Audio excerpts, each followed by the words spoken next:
Okay, Ms. Tasmia, this is your turn. So, tell us about what are the importance of women empowerment and what are the principles of our women.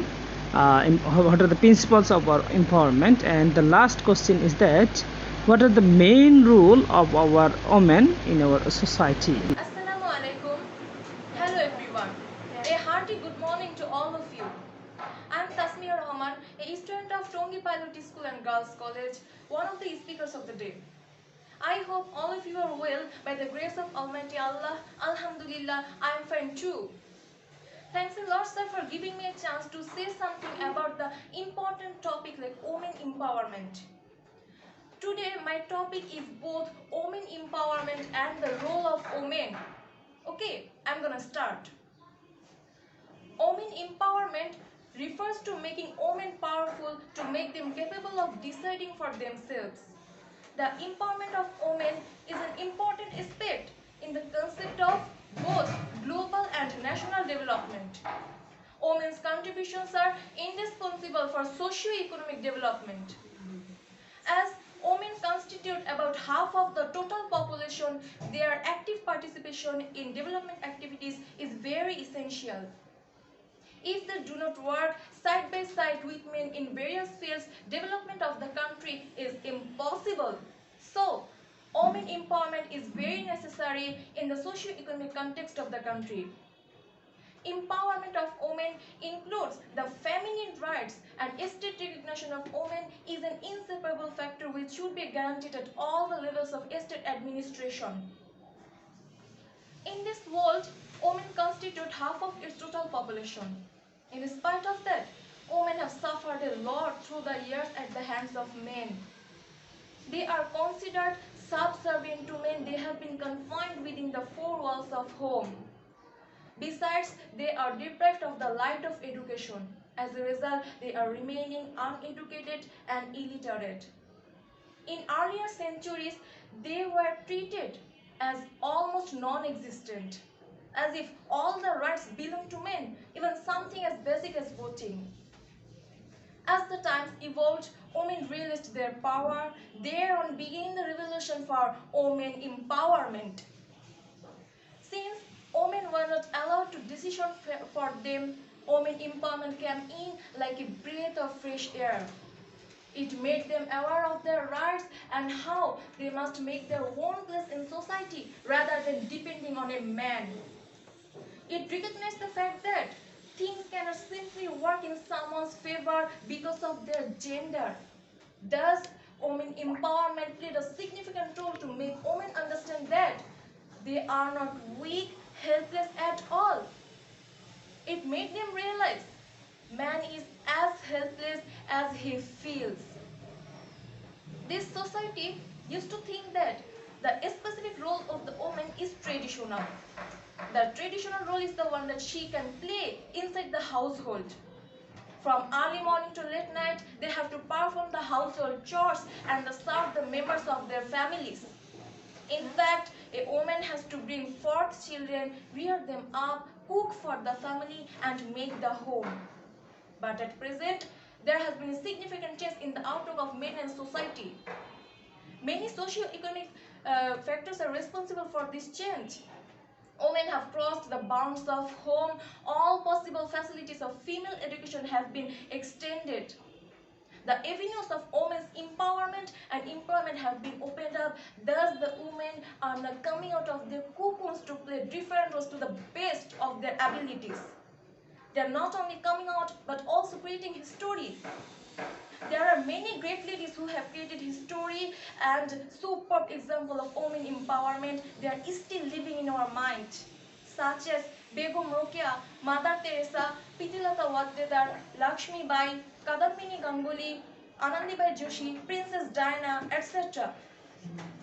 Begum Rokeya Shakawat Hussain, the pioneer of Muslim women's empowerment.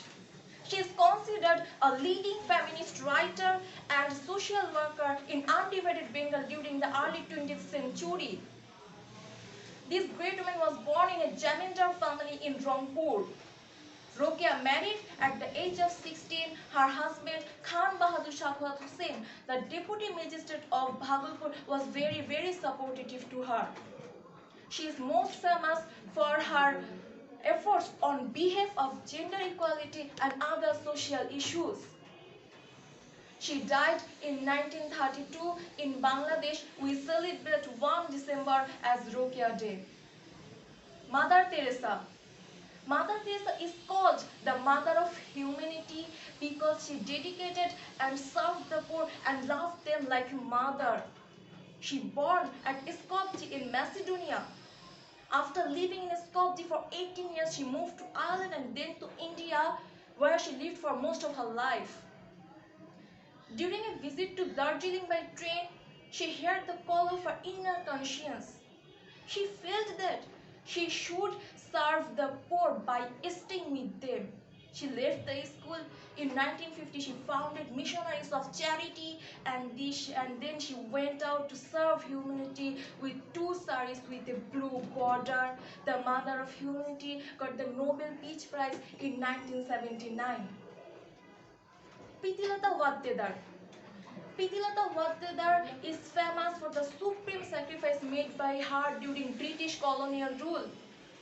Pritilata always dreamed of 2 things: a society without gender discrimination and her motherland without British colonial rule. So she involved herself in Shujasen's armed resistance movement, was a famous anti-British movement organizer and activist in Chattogram area at that time.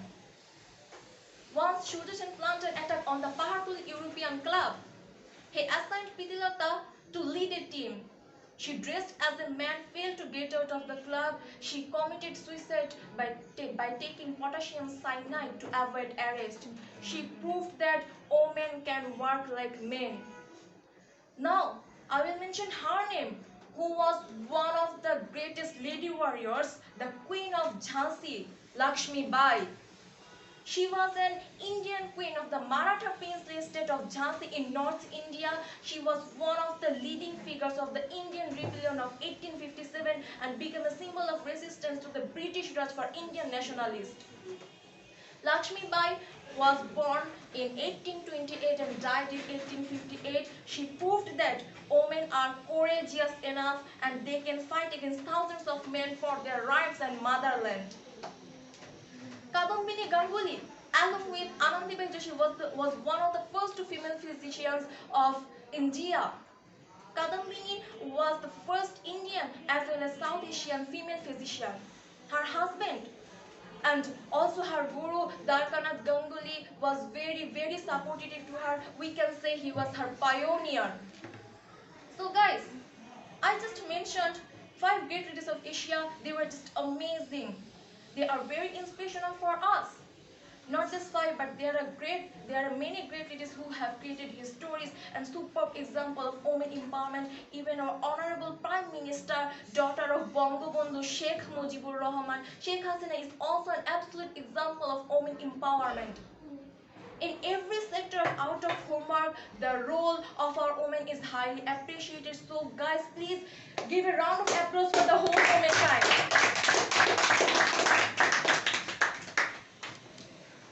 I agree. There has been a significant change in the outlook of men in society. But I can't also deny this fact that there are still many places where women are tortured at the hands of men every day, every time. They are treated like toys. Those men should understand women are not toy or knick-knack of their hands. Women are also human beings like them. They should be respected, not tortured. They are also worthy of getting love, respect, and independence. That's what I want to say to all the men of this world.